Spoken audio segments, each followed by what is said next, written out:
welcome to Life Support Live, the usually weekly Star Trek show that helps us understand how to boldly go in our own lives to better ourselves and the rest of humanity. Yes, when we're not frozen. This is Oh interesting. gosh, Larry, it's too early How is for this there to possible? be. When we were just not frozen a second ago. I don't understand. Ah, I don't understand. oh my gosh, Larry. Um, well, everyone, let me remove Larry and then bring him back on and see if that fixes things. I don't. No, Nope. nope, you are still there, I'm still here. Let still me do the old frozen. Skype. Let me do the old Skype sidestep here. Hold on. All right. Well, I will see you soon. Hello, everyone. Good morning. Let me catch up on your comments right over here. It's so. Oh, okay. That was quick, Larry. That's quick. He's already calling in. Um, let's see. Let's see. Here we go. Um, okay, Larry. Let me bring you in to Live Support Live. Oh, that would be helpful. And I think you're there. All Uh, right, so this is the weekly Star Trek show that has a technical problem at the very beginning. Uh, and we help you to boldly go in your own life. yes, yes, we do that. As that one famous starship captain says all the time, at least that one time, to the better ourselves and the rest of humanity, I think. And then another famous Yes. starship captain once said, "Wherever we go, obviously we will try to have a good time." So yes, hello once again, everybody, and comrade who's not sitting next to me this time. Hello, everyone. I am Dr. Ali Batu, psychologist Dr. Ali Batu. That's right. It's amazing what 1 hour difference makes. Yes, you are, and I am Dr. Trek, Larry Nemeczek, and one of us is a real doctor. Neither of us is a real technician. That's so true. Neither of us is an engineer. We could really don't let these red colors confuse you. I am neither in command nor in engineering. Mm. So either era that you want to take, this does not qualify. Larry, you know what I like? I like that Discovery has the white for the healthcare personnel. Oh, I like that they have their own color because it is a slightly different discipline than like the more bench scientists that we have in Starfleet. Anyways, that was a tangent. I was going to say, the movie era did that though. You had green was their color, and they wore white uniforms. But Right, yes, right. Texture, not trivia. hmm Uh,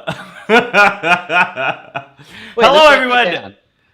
down. So in this episode, we are in this is not episode. This is in this stream. What is it? Are we episodes? I don't know. Yes, We're a this is little out of episode practice. 61. This is show Yes. 61, episode Yeah. 60.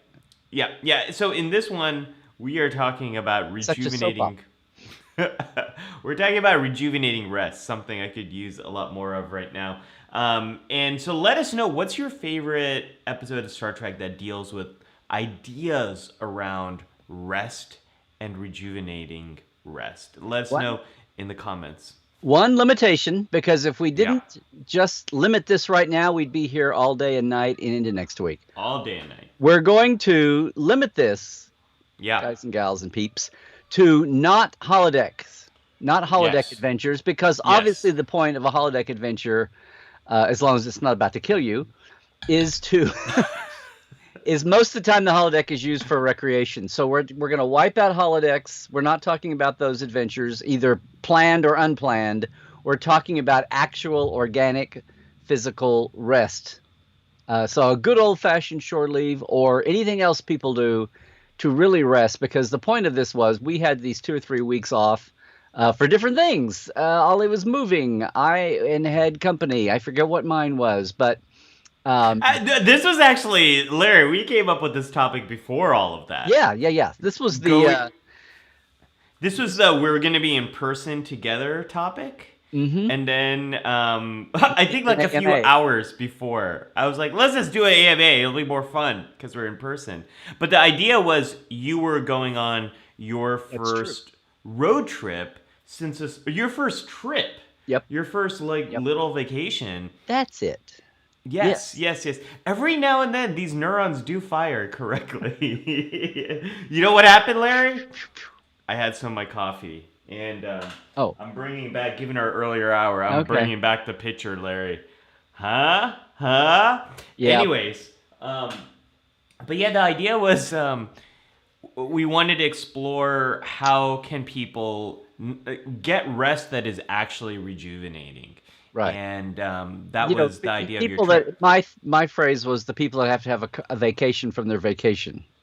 Yeah, which is totally a thing, Larry. Like, how many of us have tried to take a little bit of time off of our work, and because we took time off work, coming back to work is an even bigger stressor. There's more work that's piled up. There's a stack of emails. I don't know about you, Larry, but I prefer my emails to be completely printed before I go through and respond. No, I don't. That would destroy the environment. But you have a big stack of emails sitting for you. That is not rejuvenating rest. Or this was also something that was coming to mind as we were talking about this topic. You know, in the United States and in some other parts of the world, we have Mother's Day and Father's Day. It doesn't really help if you plan out something fun for the mother that you're celebrating in your life if they have to come back to doing all the other work that they had to do anyways, but you Right. haven't found a way to support or alleviate some of that. So there's a lot of ways in which It's just a common ideas of rest are not rejuvenating. And so we, as Larry likes to do, you pushed me on this topic because at first I was like, let's just talk about rest. And you're like, yeah, but rest isn't always that. That which led to this discussion. Well, and specifically this year, people are nervous about taking a Yes. restful trip and getting out if that means mixing in public. The whole thing of remembering how to rest outside your own home, take a trip, take a break, get rest as part of a new, get some new scenery, so, get out of your rut. Now people are like, no, but I'm safe in my rut. Yeah, yeah, yeah, absolutely. It's a You know, whole it's layer of getting out into strange new worlds that you used to go to all the time. So, oh, those strange new worlds. How I'm waiting for them on Paramount Plus, where there is a mountain of content. Um, I'll never gotta let climb them that down. mountain. Okay. Gotta give me that mountain of content. Um, Larry, how I've missed creating random jingles with you. It's been a long few weeks. It's been a long road. Getting from there to here, it truly has. Yes, and before we get into the episode, I need to say hi to the lifers too. Everybody's back in. So, hello, hey everybody, it's good to see everybody hello, again after our several weeks. hello. Yeah, yeah. So that's what I was gonna say, Larry. Is I'm sorry, folks. We've been off for what feels like a month. I don't know how 3 long of it's the been. last 4 weeks. 3 of the last 4 weeks. So it's almost so it's been a month since we've been streaming. Right. And new Well, episodes. Yeah, you in your place, me in mine. Yes, it has been a while. Yeah. yeah, Been yeah, over. yeah, yeah, yeah. Now. It So was the it's last been. holiday. It was like Memorial Day in the U.S. anyway. Is that when you were on your trip? Was that over? No, we had a week off for you with your nephew, and then I was on the trip and we did the joint show. Oh, right, The right. 12th and then the 5th. So it was the last time we streamed separately was like the end of May. Oh my gosh. Oh my gosh. Well, It's you've slept in different houses since then, so. Yeah, yeah, yeah. So that's why Nathaniel's asking after this move, does Ali feel young? Um, only. You have to talk about it with your hands on a railing, though. Yeah, yeah, yeah. I feel young. It's when Cut to the house was credits. new. It's when the apartment Yeah. was. Yeah. Yeah, so I mean that's what I want to apologize to folks for the last couple of weeks. One week I was moving, and then the next week we were scheduled to go live on Sunday, and then Hmm. I just really did not calculate things right. I had to clean out our old place, and I hired some folks to help us clean out that old place. But Hmm. it turns out I hired them for July 26th instead of June 26th. So I show up the day of, and I'm like, hey, are you all almost here? And they're like, no, because it's next month. And I'm like, oh my gosh, I need to be out of this. I need this place to be like Hmm. spotless and done by like tomorrow. So I ended up just doing that all by myself, And they and I just said, stayed "Good up. luck." Yeah. Yeah, they said, yeah, yeah. So I just stayed up all night doing it, and then I was an hour away from my new place, and then there's no way I was gonna get back here in time. You It were. was a mess. It was a mess, folks. It Hmm. was a mess. And then they But called you the next day and said, "Does this mean the gig is off on the 26th?" the gig is up. So Not yes, rejuvenating rest for you, is what you're saying no, here. Yeah. no. So Nathaniel, yes, I'm here. I don't quite feel young. Things need to be set up, as you can see, but we're good enough. We're good enough. We can. The show must go on. We'll do it Um, live. we'll do We'll do it it live. live. I like what here in the. So I'm trying to keep up with the comments, although I'm The already way comments are behind. fast But and furious today. I like Scott's comment. I assume today's topic will contain instructions. Mm-hmm. Like, Mm-hmm. how do we do? Well, of course they will, because you'll have your things. I got my things. I got my things. Yeah, And I we have do our Star things. Trek. We are going to talk about Star Trek, everybody. So Yes. anyway, thanks for your patience and sticking with us to this last. That was the longest break in the long history of this show, dating back all the way to 2020. But since that Yeah. was pandemic year, it counts as 5. Um, yeah, that was the longest break we'd taken. In fact, I don't know if we'd ever taken a break at all. We'd always found a way to maneuver, especially. Yeah, we would sometimes do something during the week of. Yep. Um, So this is yes, we to you, would. everybody, for sticking in there, Hey, holding in with us. Thank you. Yeah. So um, we have a topic today or something? we do we do have a topic. So let's open up that briefing room. So this is the part of the show where we explore how Star Trek stories relate to this larger topic in mental health. So today, Just really having fun. Don't be scared. We're just having fun. And hey, listen to everybody who's joining with us, fresh and new, somehow. It's good to see all of our lifers again. But if you are bumbling in here for the first time, we really do have a theme. We really do have a structure. Dr. Ali, well, we geek out all the Trek references, and the lifers help us with this theme today, rejuvenating rest, and then what do we do after that? We talk about all the cases. Ollie says some stuff. I say some background stuff, and then we send you away with some tips for maybe thinking about that in your own life. And then we've really opened up the hailing frequencies at the end and see what's up with everybody. yeah, the full spectrum, all of it, alpha to Without omega. blinding you. Yeah. Well, we don't open The up full the spectrum omega. reminds me of the end of Operation Annihilate. Okay. I shoot the full spectrum at him, Jim. Okay. Tim says, looks like Dr. Ali hasn't unpacked since moving. We are 80% unpacked. 80% unpacked. But there's probably about 10 boxes left, and nothing is on the walls. I did unpack that. I replicated my little credenza from the old place. I wanted to give you a little sense of continuity there. I thought everything at your house was always off the walls. It feels like that. It definitely feels like that. Lady says I moved about 10 years ago and still not fully unpacked.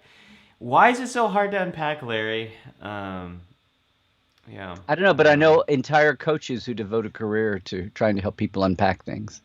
Yeah. Yeah. Sorry. All right, Larry. All right. So, Yeah. where should we get started? I don't know. But early in the comments, I'm just going to say hello to Heather Hernandez on YouTube. I don't know if if you're a new person joining us or Heather's not new. Heather's been here. Heather was here a Okay. long time ago. Here I go. I did this before. Okay. Yeah. Well, it's nice to see you anyway, Heather. See you. Yeah, good to see you Okay. again. Yeah. So, Um, rejuvenating rest. Which Yes. the first thing that hit me was good old shore leave. The whole thing about yes, that was the first thing that hit me. well, duck next time. And this is a beautiful image that you found, Larry. I think this is from the HD the Oh, I remaster always of it. go. Yeah, I always go Um, HD if I can. and whenever I see the HD images, I'm always just reminded of how vibrant the original series is, just cinematically. But yeah, is this the first episode of Star Trek that is focused on shore leave? I think so. I think so I too. think so.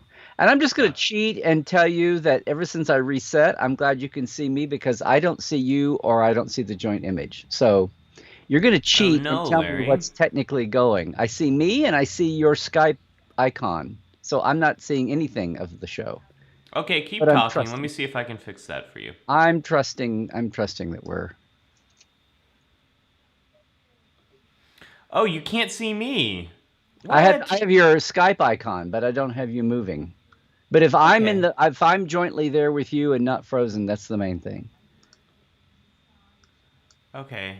Well, um, that's not very nice. How about now, Larry? Did I fix it?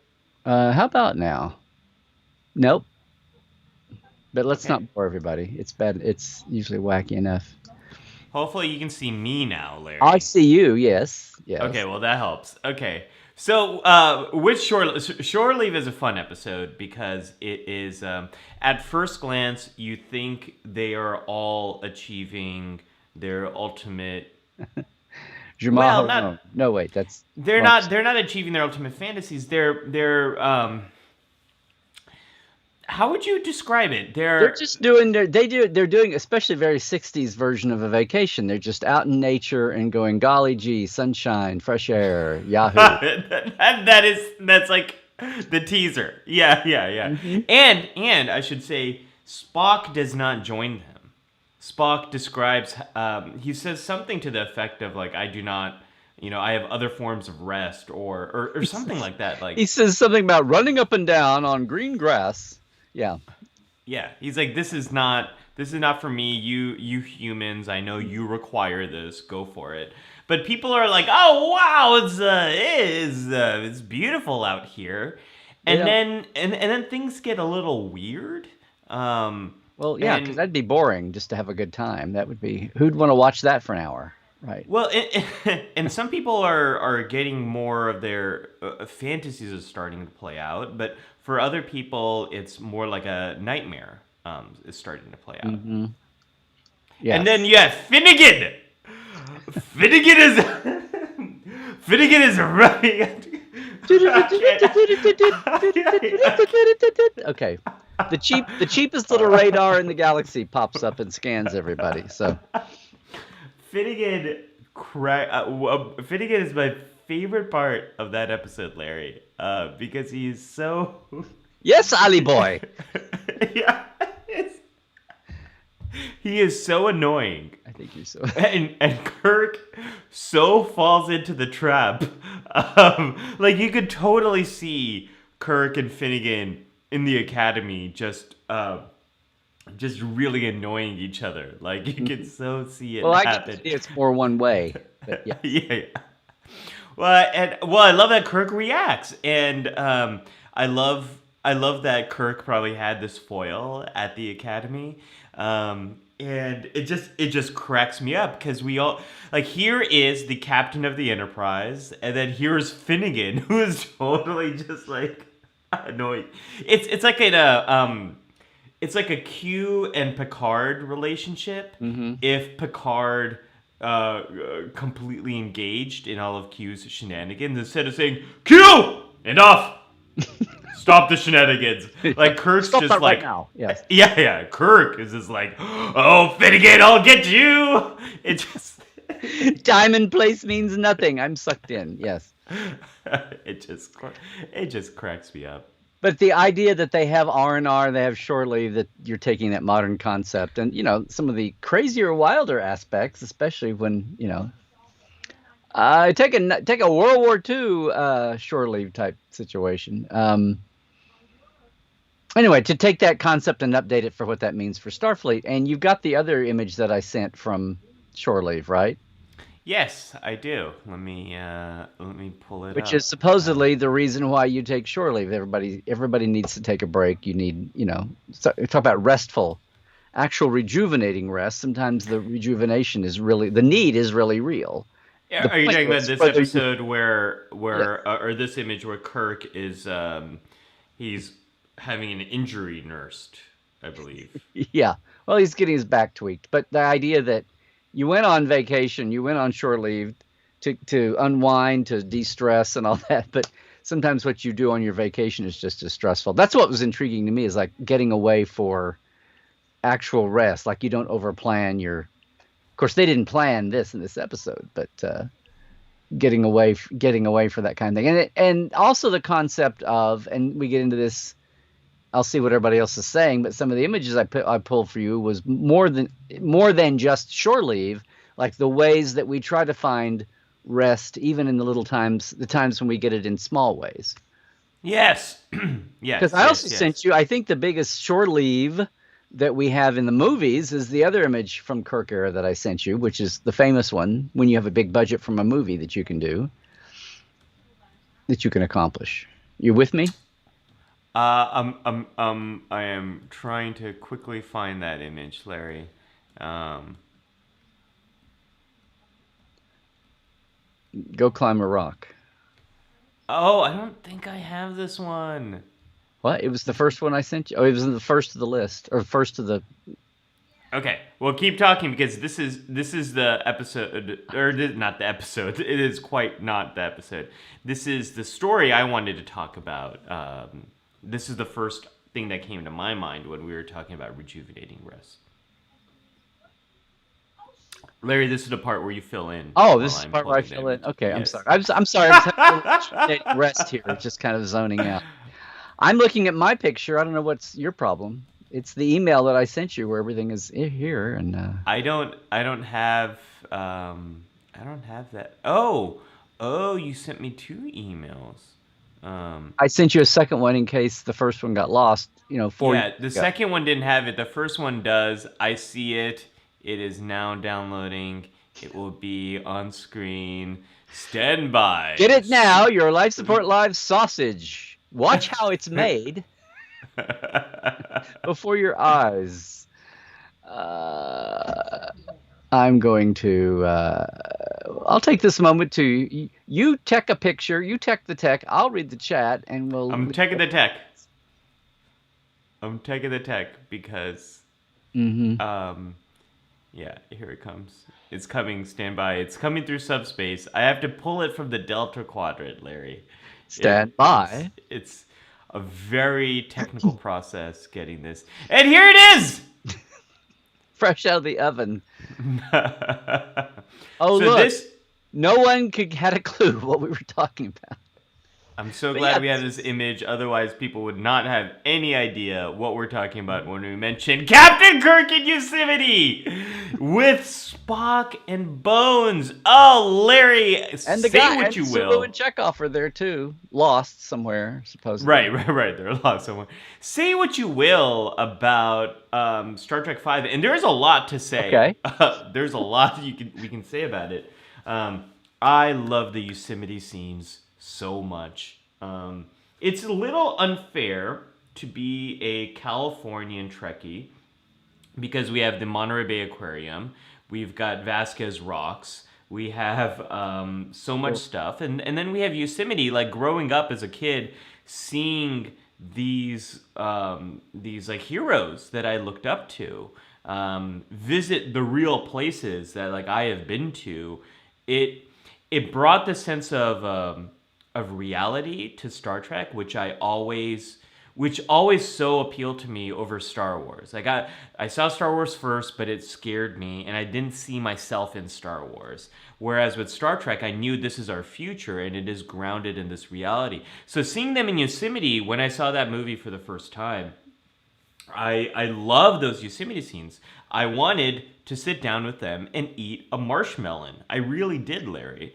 And I know people are kind of sour on this movie, but the camaraderie here, the friendship that is on display at Yosemite, I love it. Okay.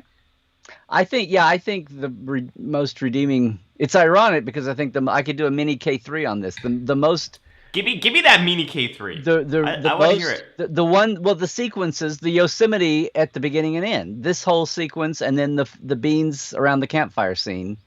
It's like those are the people that bash five will say, but at least we got row row row your boat in these scenes, and they're great. It's ironic that these are. It's like this is the only part of like real movie making. They started off with all shooting all this stuff on location, and they got behind on not badly, but they got way behind on time and budget, and it was Shatner directing, and they anyway they had a couple of tech glitches, but it's like they shot this first, and then it was all downhill from there. After that, it was all, oh, we're behind. Oh, cut the rock monster, it doesn't work. Oh, cut this, Yeah, cut I that, feel. cut the big chase. Oh gosh, Harv, you're right. The whole let's go find God idea is hard to pull off. You know, but for this Uh, these opening shots, it's like, oh look, I planned a movie and we storyboarded and we did this fake rock wall for me to climb on, and the rocket boots are kind of googie, but other than that, it's okay. the rocket boots are a little. They're fine. They're fine We when won't even Spock talk is. about Deck 147 in the I show. know. I know. Yeah. We're not. It's almost. It it almost gets campy. Um, I know Star Trek Four. Star Trek Four feels more campy in some ways, but it's like not. It still feels like It's lighthearted and it it's takes like itself seriously in a not serious way. yes, and it's realistic. Like you could see them going back in time and like all these comedic shenanigans happening. I think a more recent example of the exact same style is Thor One. Thor One does that, otherwise known as Thor. It does that fish out of water comedy in the exact same way. But Star Trek Five almost feels like it's almost getting campy, but it's not. Yeah, It's but let's talk about I it just want in to see a the. modern scene in any other Star Trek where somebody comes into sick bay and says, "Oh, doctor, can you do anything for me? I think I've lost my kidney." And the whatever doctor of the show it is goes, "Yeah, here, take this pill. Here, let me You'll grow a hypo. new one. Yeah, we'll just nanite you a new kidney here." Oh my gosh! But let's talk about there's a connection here to the topic we were talking about, rejuvenating rest. Spock, Bones, and Kirk really set out on this vacation, this shore leave. I don't know if it is shore leave. I think they're station. Are they station? Is the ship just hanging out at Yep, the Earth starbase? They're yep. just yeah. And so while they're there, I guess Kirk and crew just kind of beam down, and hang out on Earth. I guess is that the situation, Yeah, yeah, Larry? yeah. They're taking a break, Yes. right? So they're taking a break. They're taking a break while they're in the neighborhood, and this is And they're doing it because they're hurrying up. They're hurrying up and having a rest because they heard they were selling tickets to watch them, so they knew there must be a crisis around the corner. So they'd better squeeze this vacation in while they can. Yeah. Yes, this absolutely. So they, Kirk, Bones, and McCoy, not Kirk, Bones, and McCoy, Kirk, Bones, and Spock. They are trying to have this moment of rest together. It seems like very clear that this was Kirk organized because it is not rejuvenating rest for Bones at first. He's like looking with the binoculars. He's like, "What the hell are they doing?" Playing with life, and maybe it's restful for Spock. Like Spock is trying to learn about these He'll experiences, and he'll he's be still fine. He's always got his Jack Daniels in his back pocket, so he'll be fine. bones. Yeah, He doesn't bring but it out just for the beans pot. But go ahead. but they do get called away Hmm. right when they're really beginning to enjoy the time together, right during that campfire scene. So it is this. It's this interesting situation because I think the person who's enjoying it most is Kirk throughout the whole experience, and then he gets called away. For Bones, I think he starts to enjoy it right at the end when they get called away, and I think Spock is just he's Well, just. the campfire scenes at the end, they've done their thing and come back. But they start, don't they? They marshmallows happen in the beginning. No, that's all the end, isn't it? they're back there at the end again, but they're also Okay. there in the I've just been chat. faking it. All these years, I've never actually watched five, so okay. You just go it all on memory alpha. I read the reviews early. Yeah. And as Christoph says, Starfleet is always short on flying vessels. The Enterprise is always the only available ship. The Starfleet purchased too many parts from Ferengi. They always seem to be the only ship in the quadrant. Well, In these, this was back in the sloppy days of definitions when quadrant sounded more romantic than sector. They kind of meant sector, but because if you're the only ship in the quadrant, that means there's nothing between I know there's nothing else there. the Yeah. Dominion and the Klingons, except the Enterprise. So, But Phil here says that Yosemite is my favorite place I've been. We honeymooned there. Phil, it is a beautiful place. Larry, have you been to Yosemite? I'm assuming you have, but I don't know if I you have. have been to several places in California, but Yosemite is still off our list, and we're trying to do something about that. Every time, I always want Ah, to not go in the middle of summer when it's insanely crowded. peak So I always want to season. try to Yeah, go in the September October sweet spot time, yeah. and that's been elusive over the years. But we're talking about that's definitely on the list. Yeah, yeah. Larry, you could have. There, I think you could do a tour, and this is where the marshmallows were had, right here, this spot. yeah. I got to check. That may have been on a stage, but since it was in the dark with fake trees, and I got to. Anyway. and Charlotte says, "I'm not ready to travel still, but fortunately, the Bay Area has lots of fun stuff to do. I've got a lot of fun activities and outings planned for my staycation this week." Charlotte, that's awesome. And as a fellow Bay Arean, I completely agree with you. This idea that rejuvenating Welcome, rest. Captain. We're all of us here on Bay Area are glad that you come. I'm sorry. Uh, the Bay Areans have a long tradition of I don't know. I have you now, Captain. We're beaming you into the High Council of Bay Area. Okay. High Council of Bay Area would be, I don't know, what would it be? The Bay Areans. Googleplex? Yeah. I don't know. Nothing to do with Um, Love Area. So there we go. That's for all. That's for but the this is, Germans and Austrians. this is something I want to mention. We'll get into this more as the show progresses, You which I probably. promise it will. Um, but rejuvenating rest does not mean you have to go on shore leave. You have to go on shore leave. Well, that's what I was saying. You can't always go on shore leave for your rest. Sometimes you have to get your rejuvenation right where you are. In your Yeah, little yeah. 2 foot radius. How do you do that? I heard this term in the pandemic from oh hey Larry from that show I did for PBS, Self Evident. You know what? Well, that was subtle product placement. Okay. A little bit, yeah, yeah. We just got nominated for an Emmy, Self Evident. Oh, so Yeah. I thought you meant Life Sport Live. Okay, no, great. No, no, Gosh, life that's support great, live. Ollie. I'm so happy for you. Okay. No, that's great um, news. Yeah. Yeah, yeah, yeah. So if you haven't seen Self Evident, go check it out. But an author, Ijoma Lua, who I interviewed for Self Evident, taught me this term called ancestral self care, which I really love this term, Larry. And the idea is, how did our ancestors take care of themselves? How did they engage in self care? It wasn't necessarily going on these shore leaves, going on vacations. It wasn't a day at the spa.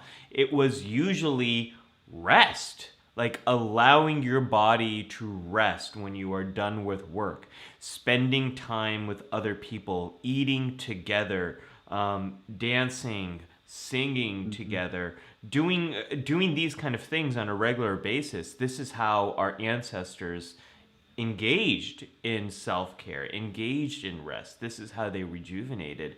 So the idea of a staycation, the idea of taking advantage of what's around you, yeah, I'm a big supporter of that, because it's very hard to go to Yosemite, as you can attest to. You haven't been since you moved here. I haven't been since I was a kid. I went to Yosemite like when Oh, I was like 9 or 10. I haven't been back since. So yeah, one of these days we should go and we should have marshmallows with our flying we should. You should. boots. But Yes. if you go climbing rock walls, fake or otherwise, I am not gonna rocket boot up and save you. So just saying you'll that. be you'll be looking with those with the Jack Daniels in your back pocket, saying, I won't need to do a "Golly, this is impersonation damn it playing with life and death like of a all the. some kind." Yeah, that's the one scene where DeForest Kelly does his Carl Urban impersonation, and yeah, now that I think about it, yeah, I do love that he's wearing a shirt that says "Go climb a rock" fuck. on it. I just love this idea that people in the 23rd century are still wearing T-shirts with like funny things on them. Well, they do when they have a big enough budget. So Yeah, yeah, when yeah. they can afford a costume change of a T-shirt, that's obviously $5 more in the costume wardrobe budget. Yeah, Oh my gosh. Well, Larry, can we venture forward and talk about another famous captain and his famous shore leave? sure. Um, I want to talk about Captain Picard and this lovely image that I will describe because Larry has no idea what I'm showing. But this Actually, image of I'm yeah. I have the this first is email right here. I'm following along with you. wonderful, wonderful. This is the image of Picard on Risa. Yep. Um, Picard begrudgingly goes on this trip, Little ball. um, and he brings what is that ball in the That's back, the Larry? ball that the first girl that comes up to flirt with him is playing with. Right. Hmm. I thought it was Young the woman, ball I should from. say. I'm not trying to be genderist here. I thought it was the training ball that he received from Obi-Wan Kenobi on Tatooine for his lightsaber training. um, but But Picard that actually is begrudgingly the same goes. thing, but it's disguised here. So this is actually a costumed ball. Mm. So Sorry. let's set up the situation. Yes, let's do that. Let's set up Well, the situation. much like Kirk getting his back tweaked was yelled at by McCoy Yeah. to go on shore leave, Picard's yelled at by Troy. That rhymed somehow. McCoy and Troy both ganged up. It's like a limerick from Finnegan. Well, he's got a Ferengi, not a Finnegan, to bedevil him here. But yeah, it's basically the captain overworked, and it's that plot line again. Probably an homage, if not an outright copy. But it's his psychological echo chamber telling him to go take a vacation, and he winds up obviously not. He's in a caper. But the initial intent there was the same. Was a cute echo of Kirk in Shore Leave. Was Captain, you're overworked. You need to get out of here. Yeah. Yeah. The And it's not a holodeck. It's the real thing. no, and it's and doesn't Riker give him the what is that called? I was gonna call it a Gorlak. It's Oh, not called a Gorlak. The the Horgan. Horgon. The Horgon. You see Jahamaran. It's just Picard's like, what? Picard would know what he's holding. Like he wouldn't let Riker just put one over him. Like Picard is too culturally sensitive to not know what he's getting himself into there. But anyways, You know what putting I that want to aside, see? I just realized I would have said 20 what years would you ago. I like would to have see? said I want to see this done at a con, but now somebody could just do it as a YouTube goof thing. I want to see everybody saying Jamaharan, but do it like the Muppets. I want it all clipped, where it's like Jamaharan, papi padidi, Jamaharan, papi dee Jamaharan, papi padidi padidi. That would be a really good YouTube Yeah. video. Yep. If I didn't have 82 other things to do, I would do that. But that would be my crowning achievement as a stupid YouTube video. Oh my gosh. I think that If would be if I great. could find cats mouthing Bop Beep Badidi, it would be even better. But Bop beep badidi Jamaharan. Uh, okay. Charlotte says, I can't tell if Ollie's Finnegan impression is loud because Finnegan is loud or because Ollie thinks Irish people are. It's because, Charlotte, I am trying to channel how annoying Finnegan is. The loudness is a proxy for Don't broad his. brush this, Charlotte. Yeah, so let's talk about Picard in this episode. So Picard begrudgingly goes on this vacation, and he also brings a stack A of books. grudgecation, yes. Yes, a grudgecation. He brings a stack of books. Oh my gosh, I can't wait on this. But Libby says Tribble's moving to it as if singing for the Jamaharan song. Larry, Oh, that well, would be perfect. Not Muppets, but Tribbles. yeah. Yeah, yeah, yeah, yeah. Okay. Anyways, so Picard's form of rest, of getting a break from his work, is indulging in his literature, whatever it is. Do we ever find out? I mean, I know he's into Shakespeare because, Sir Patrick is, but do we know what type of literature Captain Picard is into, Larry? I don't, you say that. I don't, I'm trying to madly think of an example when they talk about anything other than Shakespeare Other than lit-wise. Shakespeare, yeah. I Yeah, don't, I'm trying. you I'm know, trying to zoom in on that picture, and it doesn't unlike, say. well, in Dixon Hill, if Oh, he right, probably read the Dixon mysteries. Hill stories. Right, Right, right. right. So that's W- that's an extreme. No, I was just thinking here. This is a case of that stack of books with leg. No, it's Kirk. He's got a stack of books. Young Picard. I mean, old Picard. We just have a stack of pads and forget about the romance of the paper. I was like, this is a difference. Well, old Younger. Picard has the holographic projections of instead. They don't really do pads anymore. Yeah, yeah. But no, I think that's kind of I mean, I would like to think that Picard read Dixon Hill. He didn't just like stumble in as a.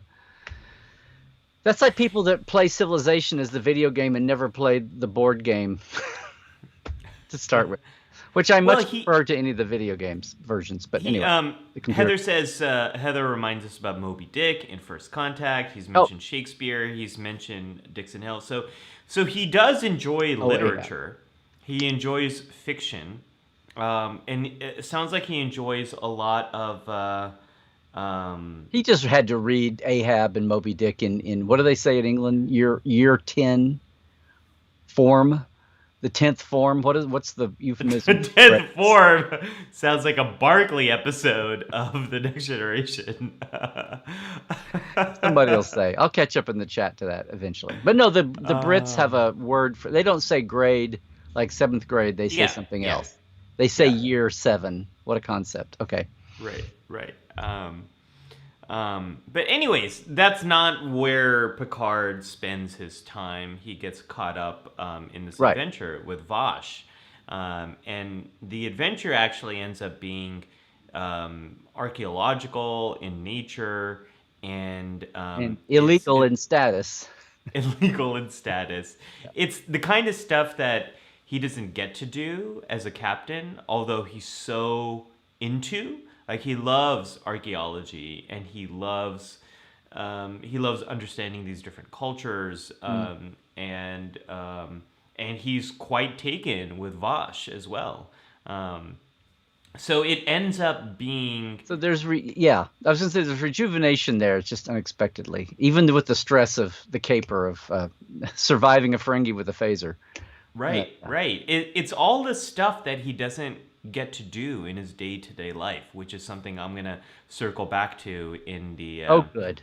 what's my segment called? I was gonna say the captain's log. It's not the captain's log. It's a counselor's log. Yeah, Larry, we are out of practice. we are That is what slightly. I've learned. Okay, That and is what everybody's I've here learned. to see it. Okay. Yeah. Thank you, folks, for putting up with Larry and Ali trying to figure out how to host a show again. The thing that they created. Yeah. Charlotte says, this is just me thinking of that meme. Picard quoted Shakespeare at Q, couldn't get rid of Q for the life of him. Cisco punched Q in the face, never had any issues with Q again. Right, so Charlotte, this is a great segue. Let's move forward and let's talk about our beloved Captain Benjamin Sisko of Mm-hmm. Deep Space Nine. Not in HD, Larry. Unfortunately, is Yep. this image one day that might change? Let's We're hope. we're drifting there. So this is, but here's a case where like I said, in Star Trek, rejuvenating rest. First, your mind goes to shore leaves and the crazy thing, even when it's not something that tries to kill them in the end. And then I was thinking about what do we do in place? What do we do to rejuvenate ourselves in the moment? But there's times when people are in real trauma, and it's not a textbook case of this is what this is about. This is Shakespeare in existential crisis, and he's doing something to rest, but it's atypical. It's not exactly what you would think of as a right. And Yeah, this is I think you're the one that popped in with this one, Mr. yeah, Trauma, yeah. As Mr. Shingle Charlotte on said, the wall. Well, not on that wall, but okay. not on this wall. There's no shingles. There's nothing on these walls. Yeah, you But barely got yeah, shingles in the roof. I was thinking about this episode, and to set this up for those of you who don't remember, or the few of you who have not seen Deep Space Nine, in which case stop the stream and go fire up Emissary and then clear your schedule for the next 45 3 months. days, Yeah. and enjoy the after season 1 and 2, because it's slow. I agree. But after that, enjoy the beautiful experience that is Star Trek Deep Space Nine. But to set up this moment here, Cisco is really struggling with immense loss in this moment. Cisco, we know, this is the beginning of season 7, or is it the end of season 6? It might be the very end of season 6. It's I think the it's right camera. around the crossover. Oh, because Yeah, doesn't when is it that Dax comes up to the door and it's an actual door? Ezri comes up to that's the a door. very beginning of the first episode of a very end of the first episode of season 7. Yeah. I believe is the knock on the door, and The it's image in the Ezri. sand. Images in the sand. Yes. That sounds right. Image in That the sounds right. sand. Yeah. So, and Christoph says Riders that's on the the. storm. Image in the sand. Okay. I don't know where that came from. But Oh, he's what's the he's song? back at Well, his dad's restaurant. He's gone home. He's back at his dad's restaurant to rest and recharge. what's the Dolly Parton song? Jolene. Islands in the Stream. Islands in the I'm the Stream. stream. Okay. Yeah. I will Kenny spare Rogers. you the singing there, but that is a beautiful song. Anyways, That is what we are. Okay. back. Hey, there it is. There it is. There it is, Larry, and we're back. We're back. Life Sport Live is back. Um, Getting back to Space Dad, where we see Cisco here is, this is a man who has experienced loss after loss. He's experienced trauma. We see that in Emissary. We know he lost his wife in Wolf 359. He's gone through a lot, and now he's just lost Jadzia, and also feels that he might have lost the quadrant to the Mm-hmm. Dominion. There's a lot here, and he needs to get away from all of that, and he needs time with his family. He needs to be with his son. He needs to be with his father, and Earth to He needs to Cisco. be where everyone does not know his name. Yeah, absolutely, absolutely. Yeah. Um, it's getting back to that idea of ancestral self-care, of turning to the people he trusts most to Mm. rest, to be able to talk about what's been going on for him, and for him to get a little bit of clarity around all of this. Yeah. um, Simplify. Get yeah, rid of the noise and get back to essentials. Cisco really seems like he is like he doesn't get back to Earth often, but when he does get to spend this time with his There's a dad. crisis. Oh, wait. Yeah, well, there's a crisis. The founders and now this, but I think this is a great example of that idea of sometimes we need to turn to the ones we're closest to and get a little bit of distance from a lot of those Mm-hmm. big struggles that we're experiencing. This is a good example of that. Hey, Spud. Yeah. especially during periods of I mean, he's also mourning, um, Hmm. and going through that. So it's yeah, it's a great example. Nathaniel says Cisco is the man of constant sorrow. He's also a man of constant resilience. Like he's gone through a lot, but Cisco does find a way to find joy in some of those darkest moments. Yeah. Yeah.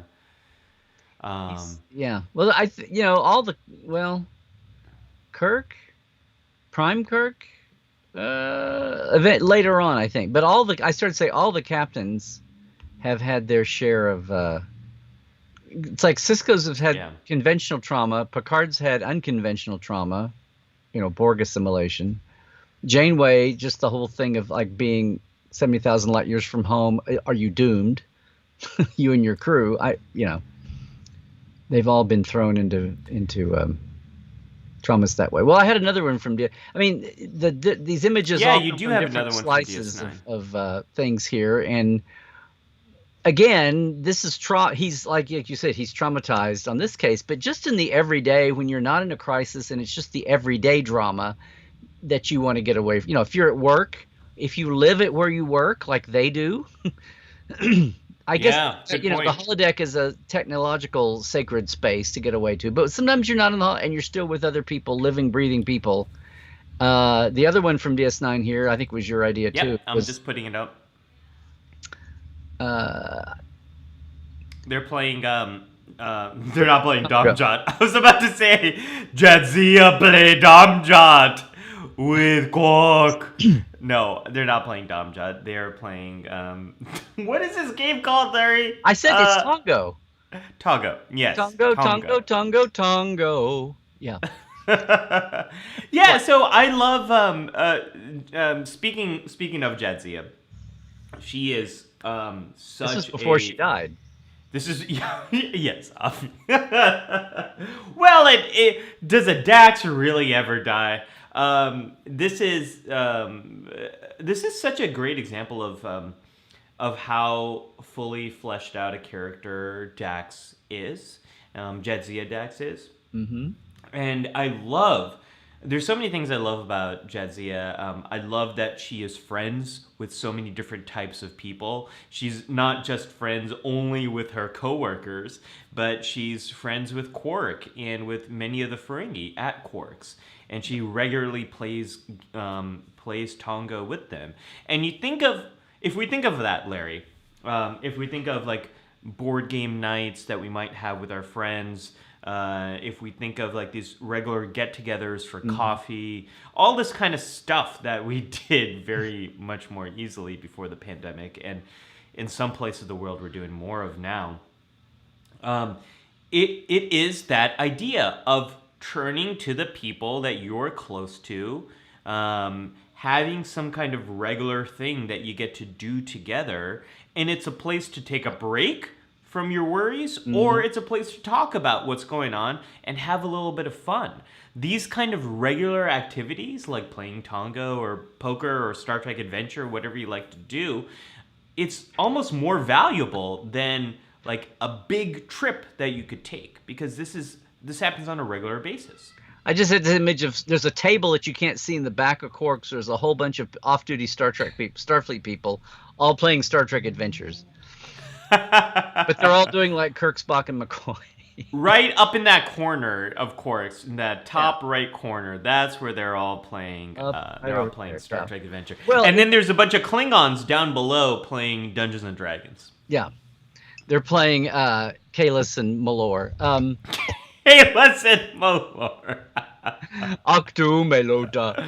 Um, we've got this is Dax and Quark here and playing Tango, but part of the bigger picture that you brought up, if we're going to exclude the holodecks in the scenarios there, the holophiles, holoprogram, but you said there's a structural, well, even the original series had it. We didn't, the mess hall, but very famously, the set they realized they needed later on TNG, and then it was built in. The Quarks was built into DS9 as the place you go. but I sent you one. It's got Quark and Ceto Jaxa in the foreground because I was desperate for just to find one in a hurry. But 10 forward on the Enterprise D fills the Yes. same function. Yes. It's a place for people to, and it's a bar. Well, yeah, but people are conversing. I mean, it's part of that thing about if you're not going to go blow a wad and go take a vacation, or spend all your transporter or your shuttle credits or whatever. If you're not going to go this big planned thing, one way to avoid the stress of de-stressing is just to take a simple de-stressor, which is just go down and have a drink and, like you said, have a conversation or play a game or whatever. And you see that all through Starfleet. It's amazing that in the future, that's still a component that it's for a 20th and 21st century audience, but that's still a component. And I don't, did you, I can't see you. I just put it up. And 10 forward was, I guess, the first.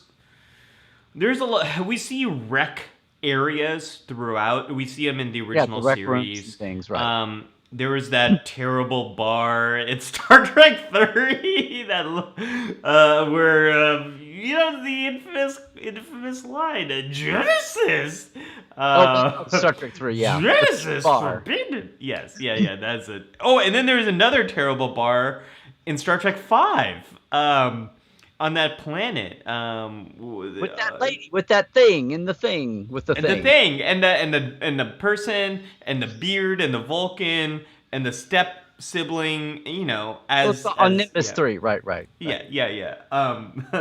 Well, we had the Nimbus bar on K7, which was kind of fun, but oh yes, with the K7 bar, yeah. But 10 forward is and quick, name another bar lounge area seen in the original series besides K7.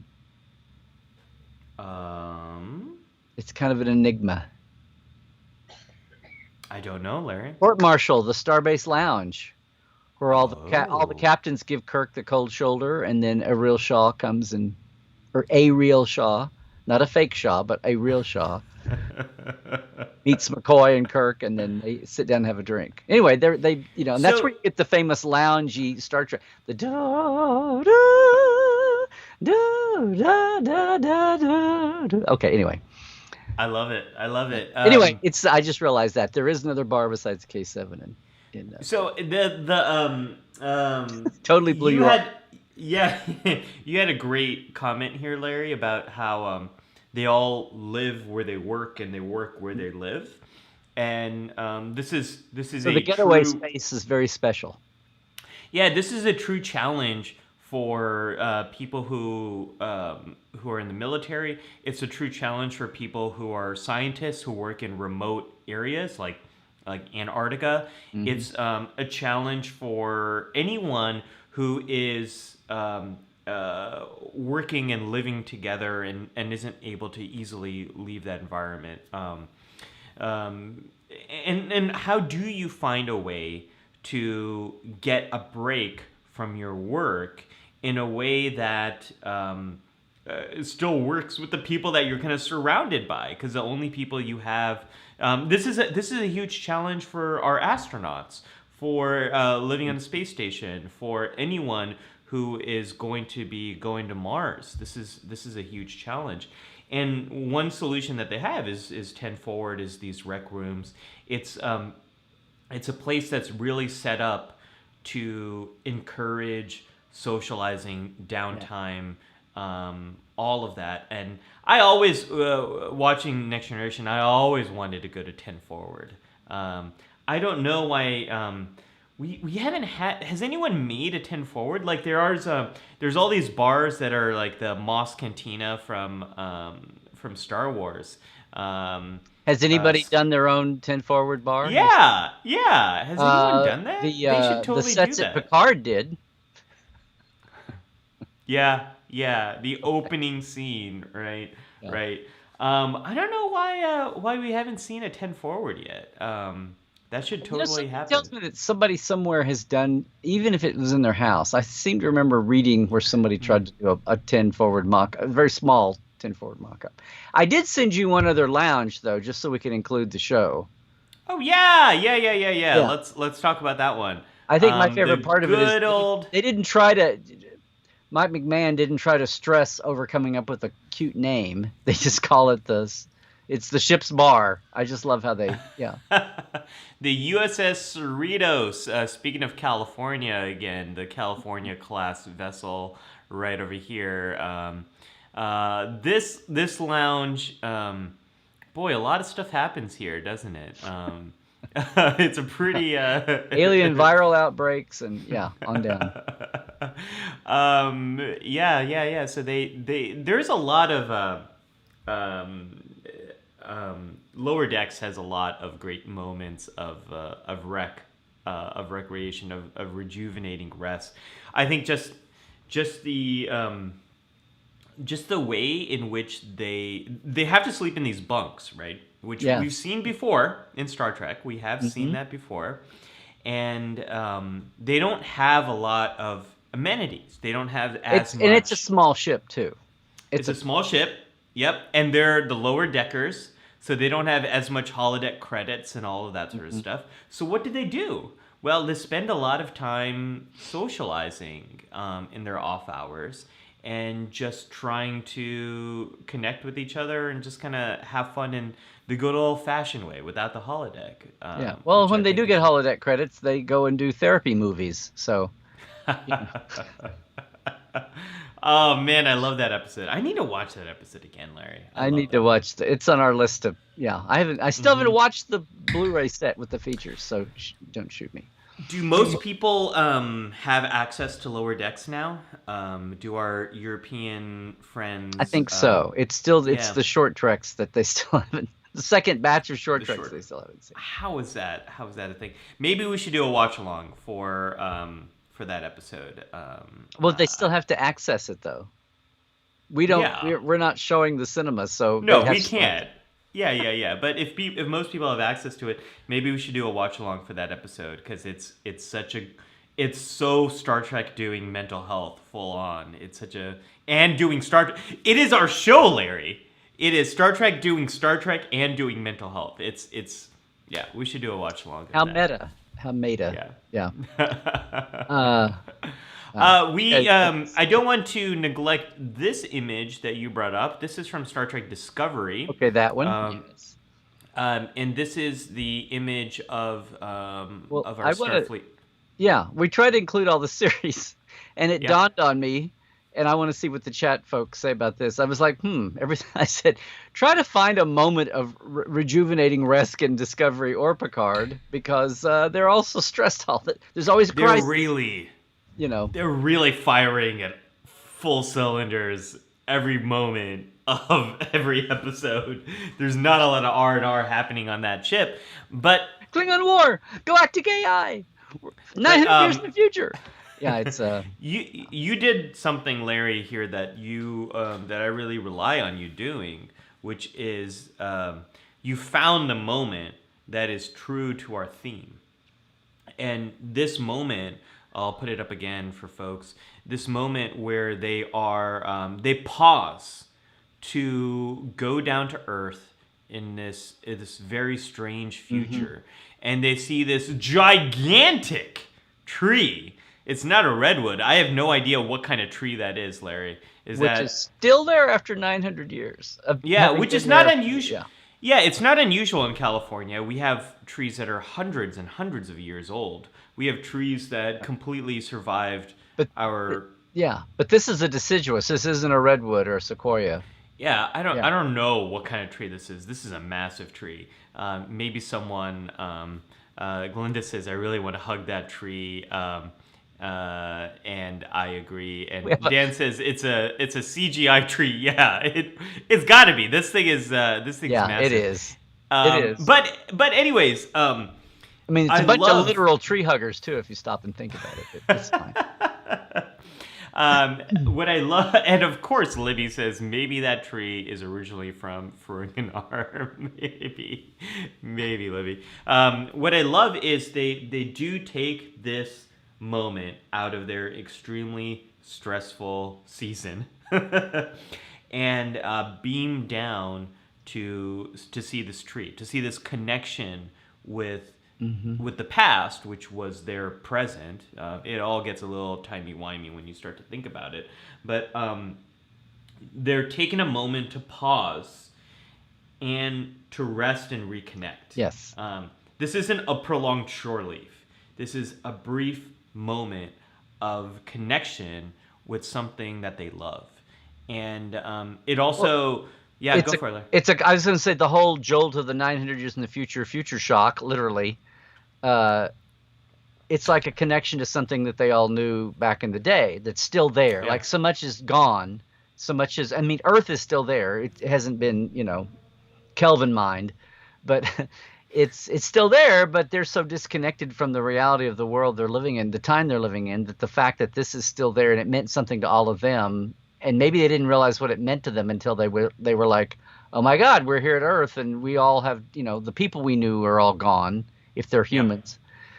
But is that still there? I mean, it's a connection to kind of get grounded in this new timing, even they're about to zip away and not hang around Earth anymore.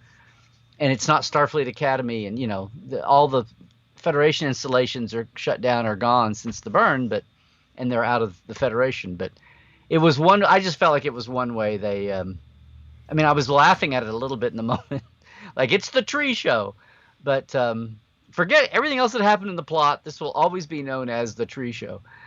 But it was kind of touching, and you have to.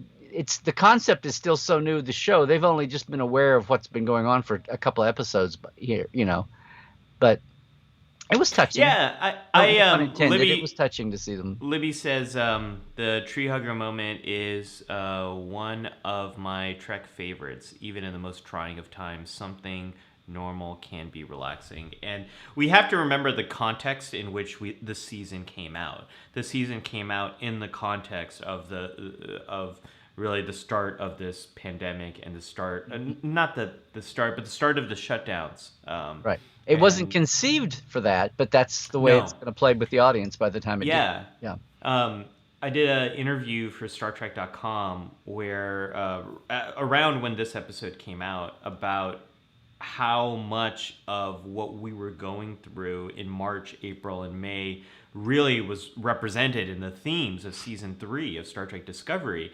And Libby, your comment reminds me of how much we had to find those brief moments of respite and brief moment of a little bit of an escape from the stress of the world and a connection to something larger, whether it's nature, whether it's a moment with a friend, whatever it might be.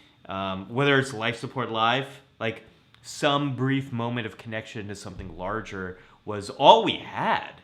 And it's those brief moments can be rejuvenating rest. I love that for that, Larry. You can't, I will never be able to uncouple the context in which I saw season 3 of Discovery with season 3 of Discovery.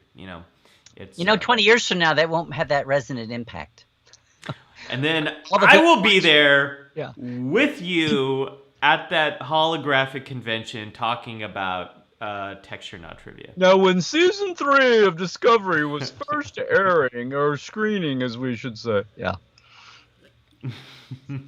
Cupid came back when you all still had those streaming platforms before you turned into the retinal implants. That's like Cupid, of course, we must remember, was produced and aired in a year when not one but 2 Robin Hood movies were big in the box office. Yes, I do remember that. Yeah.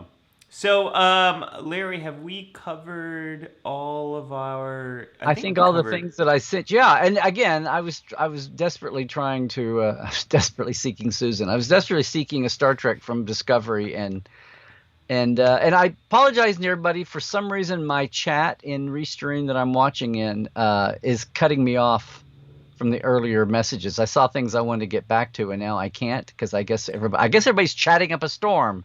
I guess there's a lot of residual chat energy left over from the last month. Residual chat energy. You gotta inverse the chat inflection beam to cut through the distortions. Larry. I've never, I've been trying to figure out how to deal with RCE, and that's a good way. you make sure that you set the fluctuations to a type R band, Oh. um, in order I to take gotcha. It's like that. dunking your donut in coffee that's been gelatinized with honey on a cold day Ooh. in outer Mongolia. It's That's what I'm missing. that's a I'm missing finger a snap. donut. Yeah, I need a donut right now, yeah. It's Larry. a stupid Star Trek simplification of Yeah. I see where you're going, Data. I can see Jordy saying that, right. I see where you're going, Data. Yeah. It's just like, Yes, and that's then you, The Geordie thing. Yeah. yeah. I Like he gotcha. does this, yeah, he does this thing, and then Like we Scotty's like, grind the warp coils and then break them wide open. yeah, or Scotty being like, it's like milking a cow in the middle of a thunderstorm, Captain. And then Kirk's like, what? No, who does that? That's not a thing. Anyways, Larry, should we haven't talked about Voyager. There's a lot of really great. Well, a lot of the Voyager escapes tended to be around holodeck adventures, which is Holodeck. why I didn't Yep. come up with a Voyager right off. But there are, I mean, Kim can play as clarinet, or people can avoid the That's doctor, or you're right. That's a good example, but Kim play his clarinet just sounds so. It sounds so wimpy. silly. Kim can play his clarinet. And said Kim. I can see Paris going, okay, Harry, play your clarinet, but you're never going to make Lieutenant JG that way. Lieutenant JG. Maybe Kim somewhere out there in far beyond those stars has progressed to Lieutenant. There's a Kim JG. beyond time. Somewhere, yeah. For some reason I went to the alias when you said that. Oh my gosh. Oh my gosh. And I then just want to say there's Enterprise. tons of great comments. There's all kinds of great sharing that was going on in the chat today, and I've been cut off from the earlier comments now because I didn't jump on it soon enough, I guess. Larry, I want to talk about just Enterprise real quick. They have a lot of moments of rest as well. But one of the things I really love is T'Pol, Archer, and Trip. Their dinners. They have these regular dinners together where it is in the spirit of a lot of what we've been talking about, where you're working with the people you also are the only Right. ones available to socialize. They have this regular event where they come together, they talk a little bit about work, but they also talk about more fun things as well. And it's I love those moments. Yeah, it's technology, but it's not a holodeck, obviously. But they have movie nights too on the Enterprise. On the NX-01, they do. That's right. They do have movie nights, Which was a great thing to see on Discovery. That whole plot about how people were diving back into the archives and the logs of the NX-01, and then somebody said, hey, let's do a movie night like they did with Archer's crew. No, that's not what happened. But they had a movie night on Discovery too. They did. Sponsored by the AI. So let's open up the That's counselor's better than log. going through the Enterprise logs and deciding to get everybody frozen in the shower naked. That's much better than going through those logs. The Is that 5,000 log, like the Next Generation logs. Riker's going through the Enterprise logs and finds a case of the water, the waterborne virus. Oh, right. Okay. I see. Okay. I zoomed fast for you. Okay. Yeah. No, it was.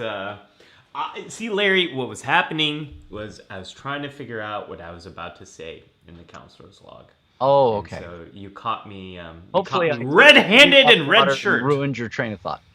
Yes, okay. That's okay. That's what we do, though. That's how we roll. The counselor's log is the part of the show where I, Dr. Ali Matu, share a little bit more about the science, the psychology behind the mental health that we're talking about. Yes, me. That is me, not Dr. Trek. Dr. Trek is about to do some Dr. Trekking in just a moment with his K3 factor. Larry, I want to talk about what makes rest rejuvenating. Please. And, yes, I want to. And what's really interesting to me is what makes an effective break. an effective break from your work. And there's research that has indicated that we actually need to take regular breaks from our work. And if we are able to do that, we're gonna do our work better. Now, I'm not talking about sleep. We've done a whole nother episode on sleep a long time ago. Hmm. Sleep is the ultimate productivity I've hack. slept since then, though. Yeah, yeah, which I did not do last week, which is one of the problems with what happened last week, um, last weekend. But I'm not talking about sleep here. I'm talking about actual taking breaks, backing away from the work that you have to do. And what seems to be the real active ingredient in taking a break is literally doing something that is very different than the work you are engaged in. Hmm. That seems to be really important. It gives your mind a chance to rest and engage in something that's very different. I think we have a number of really great examples of this from what we've talked about. Picard going on shore leave Right. and not doing all the stuff he usually does in his day-to-day life. Cisco going back to Earth and taking a break from all the day-to-day affairs of running a space station during a time of war. But we also see it in the very small moments that we were talking about as well. I just wanted to pull up the examples here of Dax. I think Dax is a great example. Jadzia, when she's playing these games on a regular basis. But to make it real tangible, I want to give you an example. When I was practicing full time in New York City, my work was mostly interpersonal. I was there with people. All of my brain Hmm. power was focused on the other person. Empathy was turned up all the way. I was trying to connect what they were saying to the larger themes of our work. It was all interpersonal. Every aspect of my job was really focusing on the other person. Sounds How do you draining. how do you think I Yeah.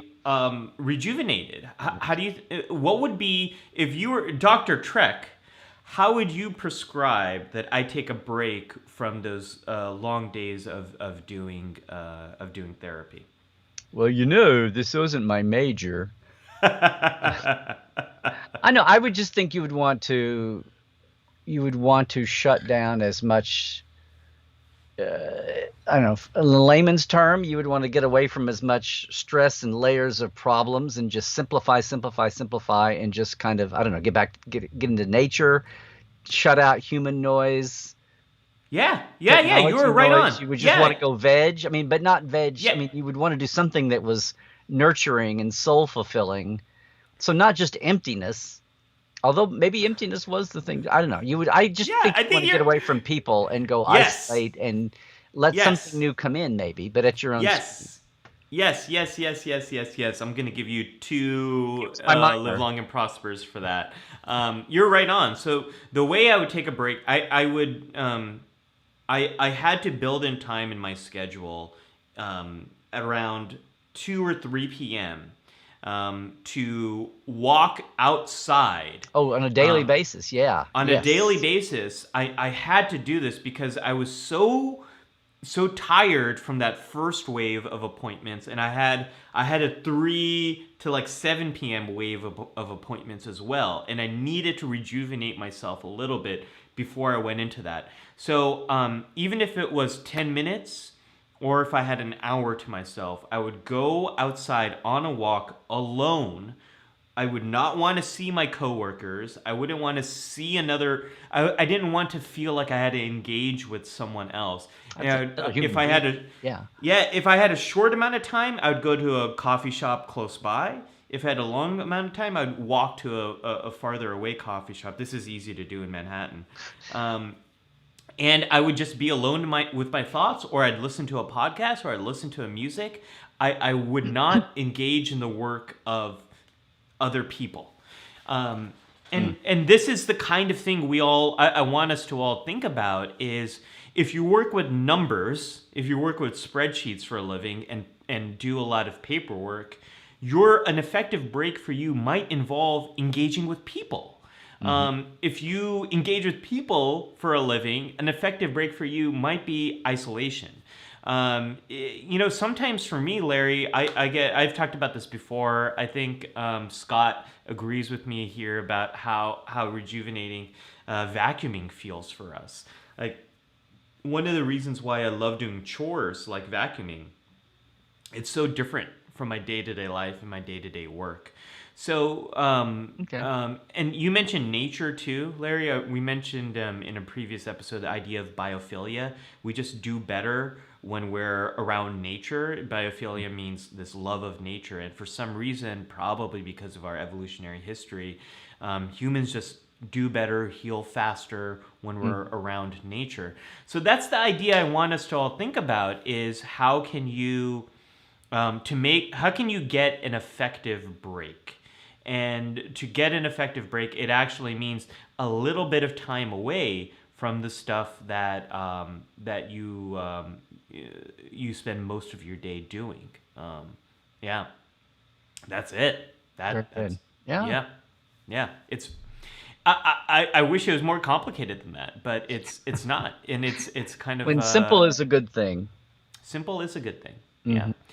Hmm. Larry, let's open up that K3 factor. K3 factor. Okay. What do you Well, now got for us it's today? yes. Well, if you're new with us, Life Support Live, so what you just saw there was Dr. Ali doing his thing. And my thing is deep diving Star Trek and maybe, preserving or unearthing some aspects of what made the shows you love. And with this theme today, looking at it backstage, where my mind went to initially, making a TV series, especially a 26 episode a year series. These wimps today, they don't know what they got. Sure, they spend twice as much on each episode, but there's only 10 or 12 of them, 13 of them. Back in the day when you had to, certain percentage were going to be clinkers and you have to answer for them the rest of your life. No, it was really exhausting, and it was a lot like a seventh inning stretch. They'd get into these 26 show, they try to have the writer's room. It's exhausting standing up all day on a stage. The stage crews that worked all day, the designers would have one foot in their labs or offices, art and visual effects and props and costumes, and then they'd be time on stage too and back and forth. The stage people are standing on concrete all day, which is exhausting. If you've never done a stage day, Oh it's yeah. amazing. Oh yeah. But for the writers who were stuck in their rooms, they would love to get over to stage, but they were stuck. That's your brainiac fatigue setting in there, and trying to be creative and trying to not only coming up with ideas, but going through all the changes that you make, the rewriting, the collaborative process, hearing outside writers pitch, getting notes, being mad about the notes you got. I mean, it's exhausting. And in their case, my mind went to the writers' end of the equation. And I remembered a couple of times, it was a little bit of a revelation to young Dr. Trek when I was first working in this, but the original series was a different construct because you had, a showrunner and an associate and a head writer, and everything is freelance coming in pretty much beyond two or three. But in the era of the 5, 6, 7 person writers' rooms, and now we have, 47 people in the writers' rooms. Uh, but in the days when there were 6 or 7 people and still freelance scripts coming in, but even then you had to rewrite those. They would get into really about that seventh inning, about 2/3 of the way through a season, and the season is juxtaposed against holidays and things, so you're getting a little bit of a break at the holidays, but still it's exhausting. They would get about 2/3 of the way through a season and need a major break. And I just remember Michael Piller, I think we all know, he had a property down in Mexico. Now I've forgotten. I looked it up when we were going. Originally, I had it looked up. It's not Ensenada. It's another town down just over the border a little bit. Anyway, he had a nice little kind of estate, little vacation place. And twice, the Next Generation writers went down on a retreat when they got so far into the season. And then another time, they brainstormed the beginning, fifth season, they did this. They called it the Mexican Incursion. And they did that later on. There was one whole run of shows that they did around the time of Iborg. They were really burning out, and they came up and kind of got through the end of a season.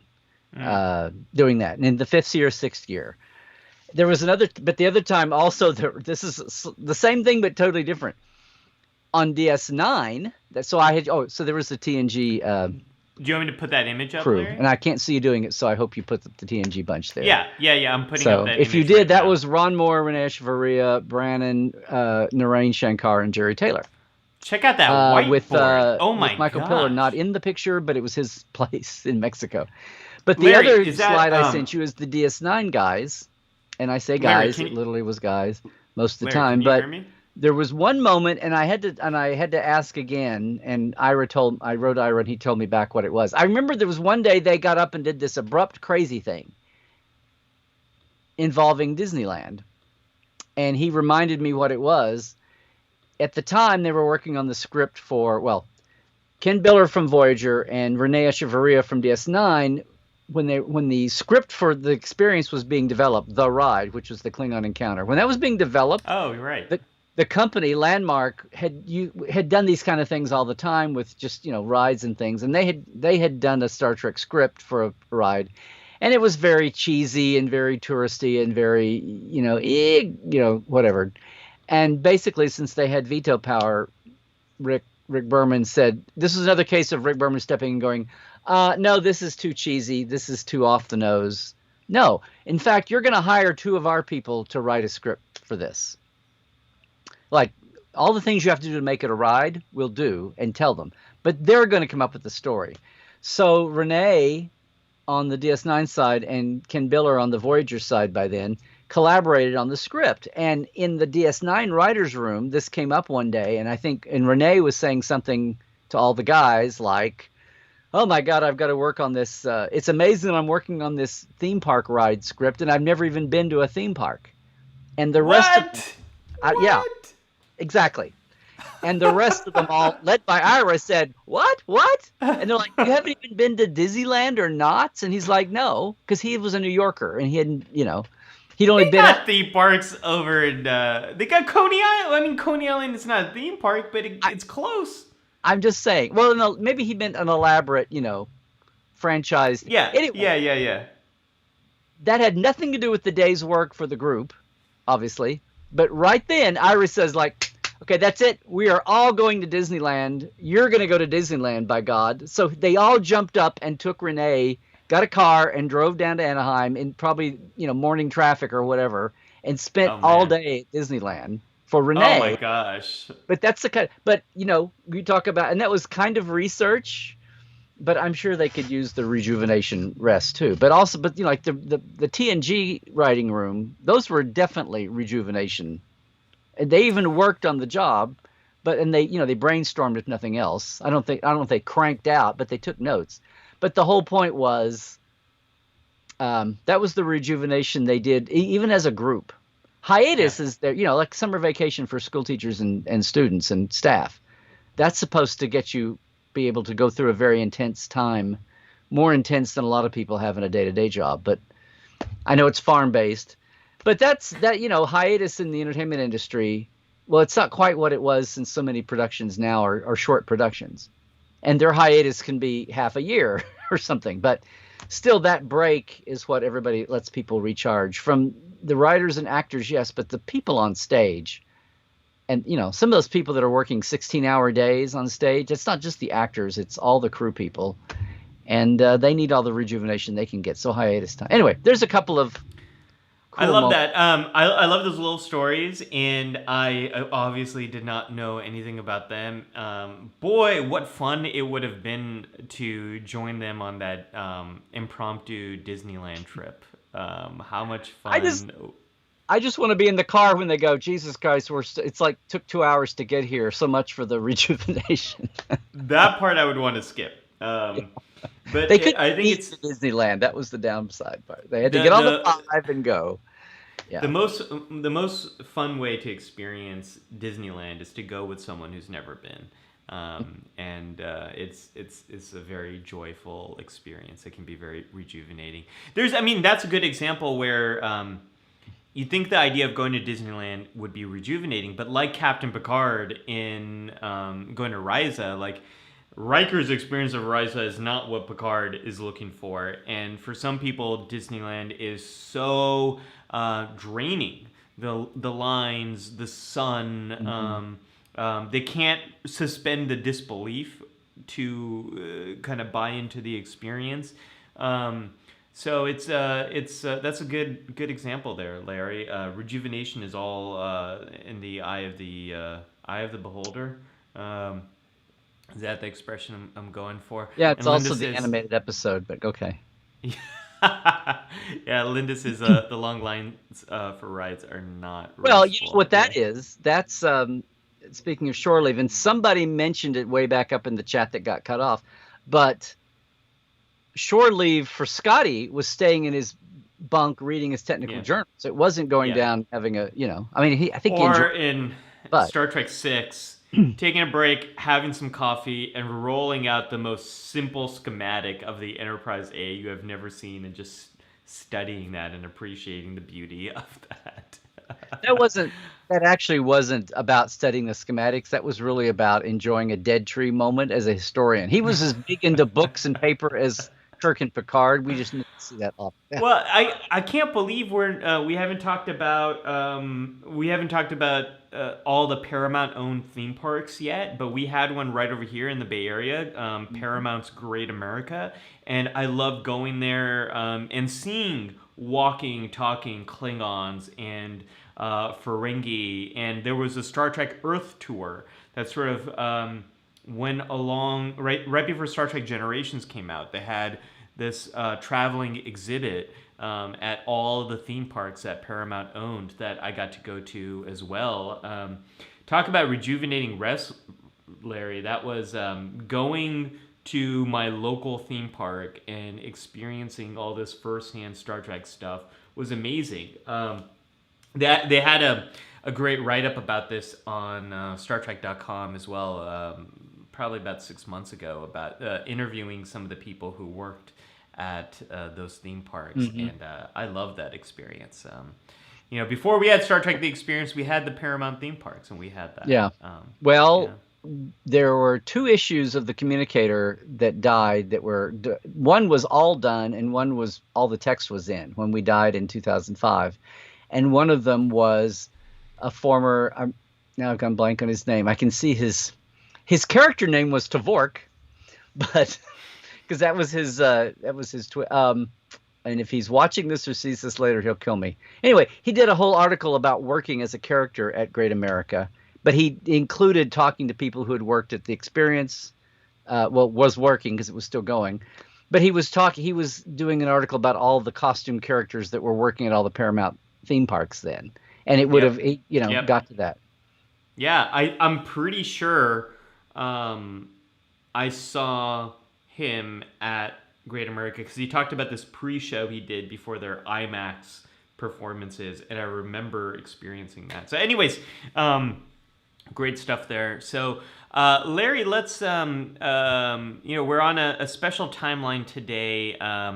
My wife has Yes. to leave, and I'm going to be the sole parent for a while. So we're going to be ending the show a little bit early, so we have to kind of move forward here to the away mission. This is the part of the show where I give you a specific recommendation of what to do and how to apply the stuff we're talking about in your own life. It's been a very perky morning for you, I've noticed. Yeah, well, the coffee is kicking turkey. in. The coffee. You watch this episode and you look at the beginning. No coffee, no bueno. And now, I've got my. I've got my. It's like Janeway approved. Better than inapprovaline or whatever. Yeah. I dipped into that nebula, Larry. Saw the future and all that can be seen. Grabbed a lot of coffee, and now my spleen is fully beamed. I don't know.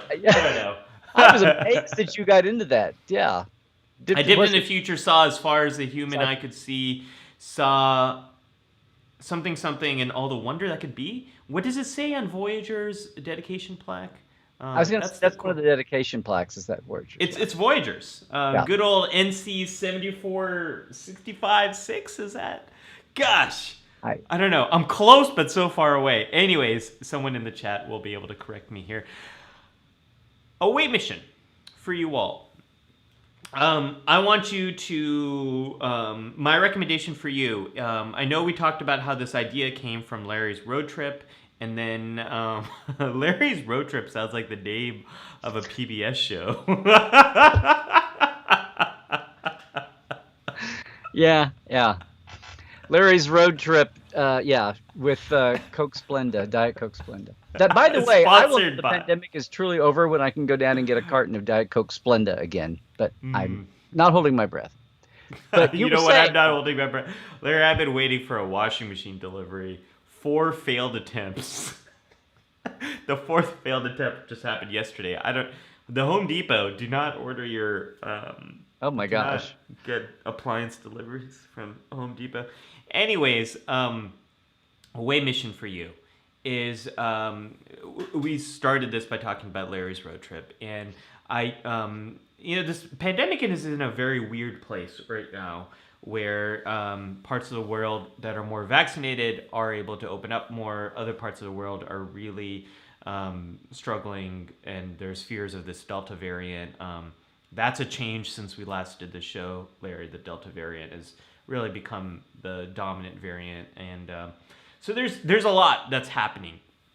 And I hmm want you to think about rejuvenating rest in this form of what can you do every day, whether it's 10 minutes or an hour or a few hours, that is completely different than what you do most hours of the day. So if you spend most hours of your day here on Zoom doing these kind of meetings, what would be something that's completely different from that? Either it's time outside, or it is time in a book like Picard.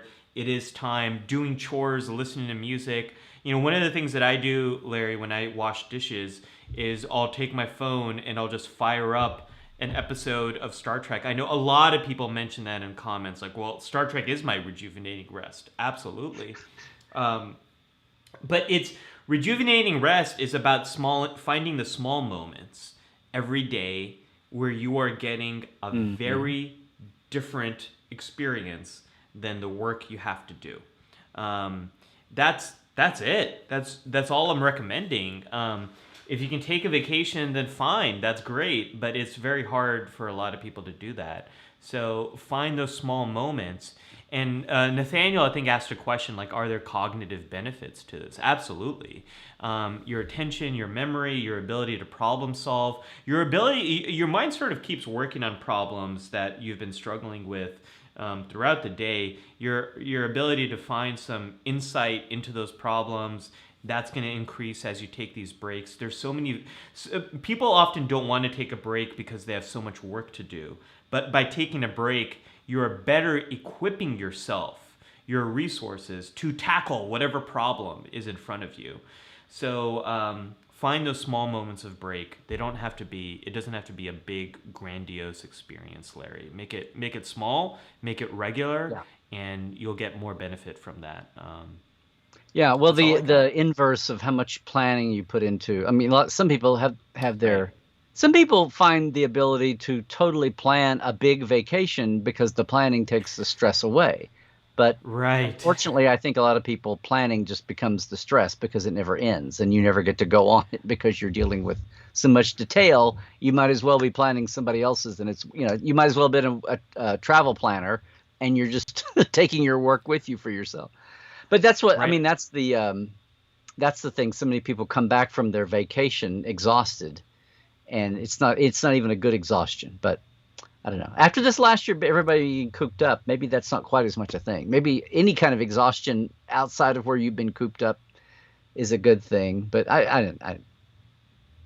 maybe exhaustion isn't the best word to use because that implies a negative.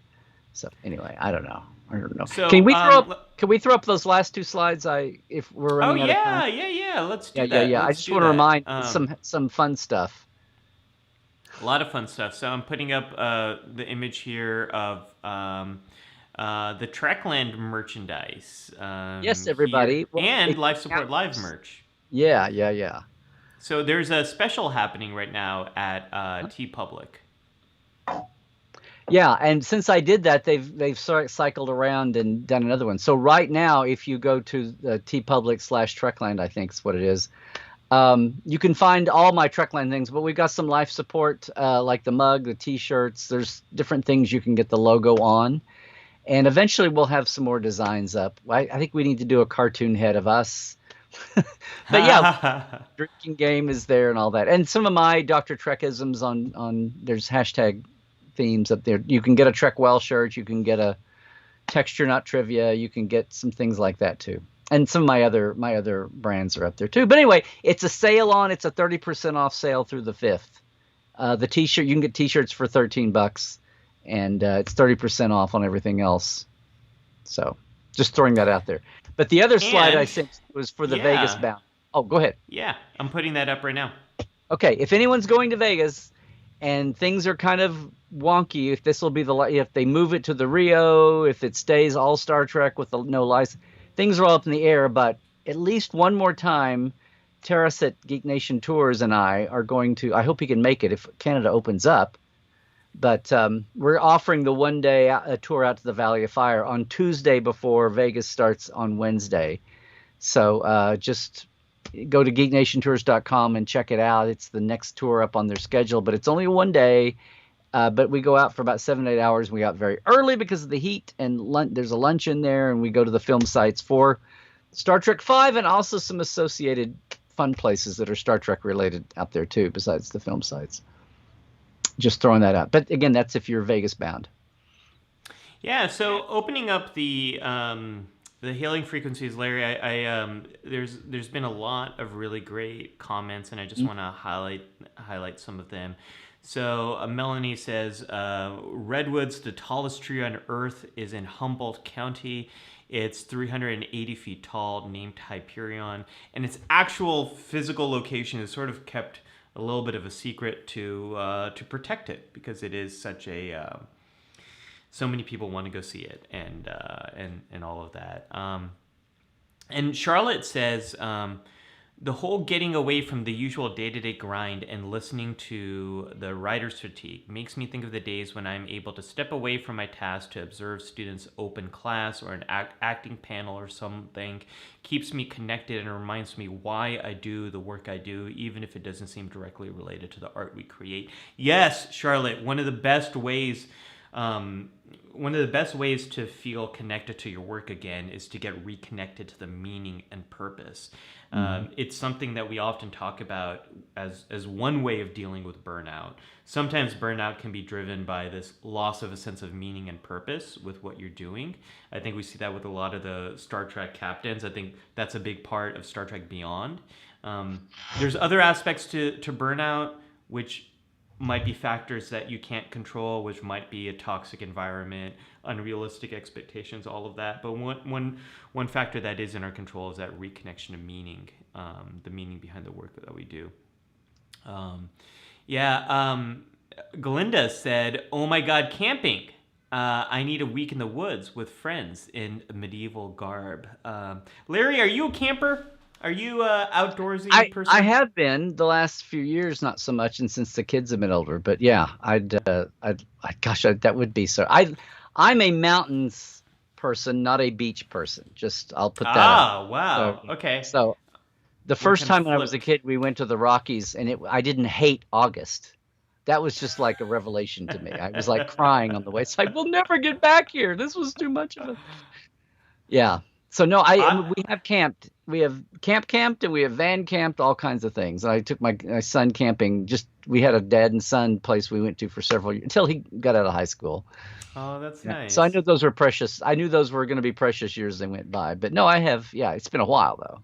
It's been a Yeah. few. I'm a very much a beach guy and a hiking guy. I'm not a big camping guy, but for me the reason it's less rejuvenating is I just have a lot less experience and a lot less knowledge of how to do all of that. And so that gets back to this idea of, well, is it rejuvenating? Well, for me, it's stressful because I don't have as much experience with that. But then, for other people, like going to the beach is not rejuvenating because they hate sand. They just hate all that sort of stuff. So again, there's diversity here. Phil Mm-hmm. says, Larry, the best time to arrive in Yosemite is on Labor Day. Everyone else is leaving. We had minimal people until next Saturday. So hey, if you want to go, take Labor Day week Okay. off and head I will. there on Labor Day. I'll think Uh, about it. Okay. So it's not. It sounds like it's not full up until it's really is a like a Labor Day break, and then it really immediately tails off. So I guess okay, so. good to Yeah, know. yeah. Thank you, Phil. Um, Christoph says Larry's Road Trip is the upcoming show that visits all the Star Trek filming locations, and then Cairo does the German dubbing. I'd watch that. I would 100% watch that. Uh, But I feel like I have to put on a fake British accent or something. I don't know. I just. And what's uh, amazing about this is that it's where I don't know. I just have to have some over the top stupid reality you show call host. that a knife? That's not a knife. This is a batleth. And Um, what we've got to remember is the day they were here, it was a blizzard in LA. Who saw that coming? I don't know. I just, yeah. Nathaniel says, "Sorry, given that Bashir and O'Brien are Mm. miniature. Hold on, my camera's Oh, blocking. there was some Miniature chatter in there gamers. about gamers and why aren't they gaming Starfleet battles? But yeah, we do. Yeah, Bashir and O'Brien have the miniature Alamo set, Yeah, and they totally definitely replayed some Starfleet battles and recreated those. Absolutely. Christoph has a practical question. Will Life Support Live go back to the 10 a.m. time next week? 10 a.m. Pacific. Yes, we oops. should. This is just This is just a special, so we could still get in the full time with you all today. And then So Jared your said, wife's business meeting partner has been put on notice that this can never happen again. hopefully, hopefully. Jared says, have you seen the prices of admission or food at Disney? The Ferengi are already there. Absolutely. The Ferengi Empire, also known as the Disney Corporation. Libby says, alas, I usually love solo camping. My misbegotten camping trip showed me I need to be with friends on a trip. That's never going to happen. I've spent too much time alone the last 18 months and it won't change. Libby, I hope, I think you're going to, I think you mentioned earlier that you are going to, it was a FedCon that you're going to later this year. But I'm happy to hear there's a light at the end of this tunnel for some more time Yeah, with people that you trust I and, bet not and love. FedCon, but yeah, Yeah, no, FedCon is Europe. What would be it's yeah, that's Germany. Yeah, yeah, yeah. I forget what time. Um, Charlotte also says, in the before times, the forced socialization of working in the office was so draining to me. I avoided social interactions outside of work because I was just so exhausted from dealing with people. No team Yes, bonding for you. yeah, no, I mean, this is the thing. Like, for me too, Charlotte, I avoided spending time with my coworkers during the day because so much of my job was about other people and I got exhausted from it. So, thinking about what is an effective break for you, what's actually rejuvenating, sometimes it means not seeing those people. Um, I'm trying to. Oh, Melanie asks, speaking of stress, Dr. Ali, how are you de stressing after your move? I hope you're all settled and well Hmm. rested. Settling is getting there, well rested is getting there. What's been really joyful for me, Melanie, is small amounts of time where my daughter and I are spending together in our backyard has been really joyful. And we've been biking a lot together, my daughter and I, which that is a completely 100% joyful experience. I love the feeling of going fast and the wind in my face, and my daughter enjoying that too. It's super joyful. I love that, and an effective break, Larry, because it's so different from everything else I do during the day. Yeah. Um, Yes. Oh, one more comment I want to give a shout out for, and that's Heather. Heather says, a small thing in my real life, my work keeps My work keeps coloring books and coloring pencils in the break area for us to use on breaks if we want. And I think that's one reason a lot of people like coloring books, because it's so different from your day-to-day work. It does Hmm. give your mind a chance to get a little bit of rejuvenation. Last comment goes to Linda, who says that's what You Star Trek is for, a great escape from reality. Larry, and yet not. what Yes. what an episode here that we have had. And with that, let me put on I'll have to our see it theme sometime. song. I'll have to go back and watch it sometime. I heard it was great. Yeah. I think I'm playing the theme song, although I don't know. It doesn't. I can't tell if it's working or not. But Larry, what do you have? What do you have coming up this week? How can people stay in touch We this week? are hopefully with a stronger stream. I mean, it was a little hard to tell with this tech, but I've my own personal individual stream, which sounds really strange to say, um, is really on demand. We had a great show on Tuesdays live on Trekland Tuesdays live, so I invite everybody to join me there on Tuesdays if you can live. It's 1 Pacific, 4 Eastern, 9 UK time, and 10 Central Europe. But Trek Files is on hiatus still for another couple of weeks. I am also doing a Gene Roddenberry life tour. It's the Gene Roddenberry Centennial Think Geek. So I go over to roddenberry.com. They've got a whole lot of simple activities everybody can do online to mark Gene's centennial. There are more plans in the work for Vegas. Now things have shifted to where Roddenberry is going to have more of a presence there, and I'll be part of that as well as in my own skin, and offering the tour from Geek Nation Tours there. So things are evolving and shifting that way. But the Roddenberry Life Tour, the Great Bird Origins Tour, is October 14th, 15th. It's the middle weekend of October. If you're interested, get a hold of me. I still haven't got the page up, and it's time is running out, but I only need 6 people for that to make. So if we have a big group, we'll have a big group. But Yeah. anyway, check that out too. Yeah, LarryNemechek.com and Larry Nemechek on Twitter, everybody. When's It the seems Emmy like. ceremony, Ollie? What's that? Oh, When's because it's a pandemic year, so I think the executive producers get to attend that. But I also don't know if that's happening right now because of the pandemic. So I was an assistant producer and assistant writer, credits on that show, but I think that's only for the bigwigs who get to go. But I don't think there's any getting to go.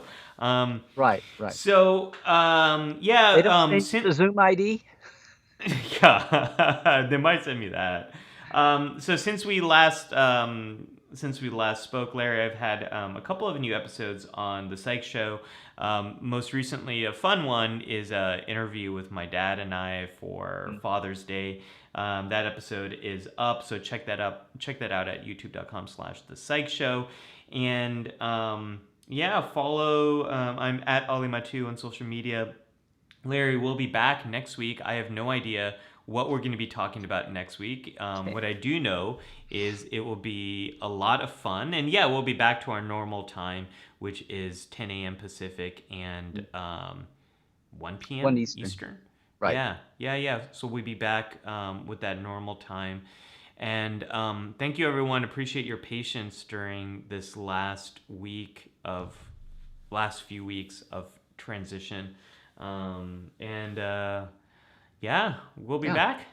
We appreciate all of you for being It was so yeah, it amazing and was great. It awesome. was great to see you at Psych Show Studios number 1 before things were set. Yeah, yeah, and now it's studio in making. I have no idea what this will look like, but yeah, we'll see. And until next week, folks, live long and prosper. Yes, everybody. Trek well.